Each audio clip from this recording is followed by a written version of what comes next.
Hi, welcome to each and everyone for my YouTube channel Akshata Shetty Commerce Lectures. I hope you all are doing well, and today's video is gonna be about UGC NET and KSET examination paper 2 commerce subject. Let us discuss 10 important questions. First question: the government regulation of business is basically intended to make sure all business units have the opportunity to be successful, or warn consumer to against unfair business practices, make sure business firms are socially responsible, or protect the public from negative consequences of business behavior. Government direct the business regulations are federal rules and act enacted to safeguard business and the public interest. Small firms can benefit from these restrictions as they expand.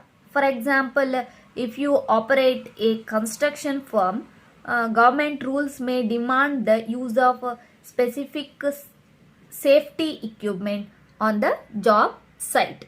So, government regulation of business is basically intended to protect the public from negative consequences of business behavior. Option D is the right answer. Next, come to second question. What is not the advantage of SEZ? SEZ means a special economic zone. There are four options: improvement of infrastructure in interland, division of large tracts of farmland, attracting foreign investment, all the above. What is not the advantage of a special economic zone? The special economic zone are the economic zones or the areas where the business and the rules or laws are different from the rest of the country. The special economic zone regulation tend to be conducive and attracting the foreign investment. So it will attracting the foreign investment. It is one advantage. The question is asking not the advantage. Special economic zone works against the interest of certain segments of the society. That's why they are opposed by some people. Special economic zone can be set up only after acquiring land from the farmers. Laborers do not get the protection of labor laws in special economic zone. So, improvement of infrastructure in interland is an advantage of special economic zone. Attracting foreign investment also advantage of a special economic zone. But the division of large tracts of farmland is not an advantage. In the special economic zone, farmer, it can be set up only after acquiring a land from the farmers. So option B is the right answer.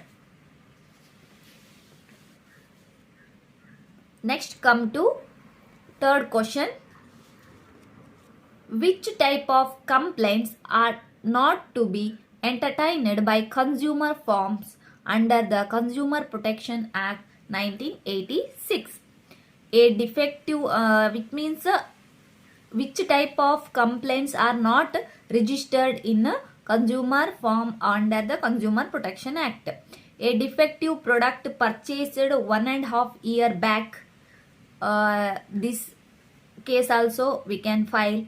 Misleading advertisement in a newspaper. This case can be filed. service provided free of cost, it is not filed. Tie in sales, we can file the case in consumer forums under Consumer Protection Act. In consumer forum, different types of complaints can be registered in the online. The complaints can be any type, ranging from false bank charges, defective products, or online shopping, defective service, fraudulent service, etc. Bonko is one of the leading platform where consumer can post the complaints most effectively, and consumer get valuable feedback from the several leading experts. So the service provided free of cost are not to be entertained by the consumer forums under the Consumer Protection Act 1986. So answer C is option C. Next come to fourth question. Which of the following is WTO procedure to promote globalization? Promotion of free trade, reduction of budgetary subsidy, promotion of foreign portfolio, reduction in shipping cost. The WTO is an international organization whose aim is to liberalize international trade. It is a job to establish the rules of international trade and monitor their implementation. It also helps the member nations to formulate policies related to the foreign trade in terms of reducing trade barriers. So the first and foremost aim of WTO for the globalization is liberalization. Liberalization means promotion of free trade. So option A is the right answer. Next come to fifth question. The main difference between marginal costing and absorption costing lies in the treatment of direct cost, fixed overhead, variable overhead, semi-variable overhead. The main difference between marginal costing and absorption costing is that in marginal costing, variable cost is treated as product cost and fixed cost is treated as period cost. On the other hand, absorption costing, variable and fixed cost both are treated as product cost. So the main difference for marginal costing and absorption costing is variable overhead. So option C is the right answer. Next come to sixth question. Which of the following items not an appropriation of profit for a limited company? Corporate tax payable, ordinary dividend payable, debenture interest payable, preference dividend payable. Interest paid on debenture is a liability and it is fixed in nature. In case dividend, it is not fixed in nature to pay. Dividends are appropriation of profits to earn by the company. On the other hand, debenture is a long-term liability of a company and its interest is expense, not appropriation of profit. It is an expense, not in the appropriation of profit. So, debenture interest payable is not an appropriation of profit for the limited company. So, answer option C.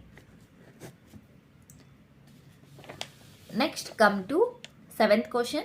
Which of the following is not applicable to responsibility accounting?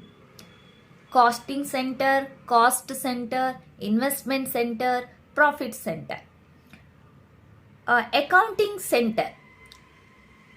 In a responsibility accounting is basically refers to a system in which different divisions of the organizations are established as responsibility centers. So, accounting center is not a part of responsibility accounting, but cost center, investment center, profit center are applicable for the responsibility accounting, but accounting center is not applicable for responsibility accounting. So, option A is the right answer. Next, come to 8th question. Which of the following is not the basic assumption of the cardinal utility analysis? Rationality of consumer, utility cardinally measurable, diminishing marginal utility of money, hypothesis of independent utility. Cardinal utility theory measures the utility in numbers, not in terms of money. So, the option C, diminishing marginal utility of money, is not the basic assumption of the cardinal utility analysis. So, option C is the right answer. Next, come to 9th question. Which of the following is not a property of indifference curve?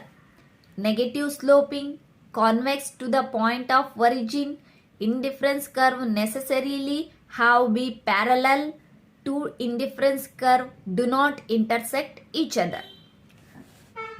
First, we know about indifference curve. What is indifference curve?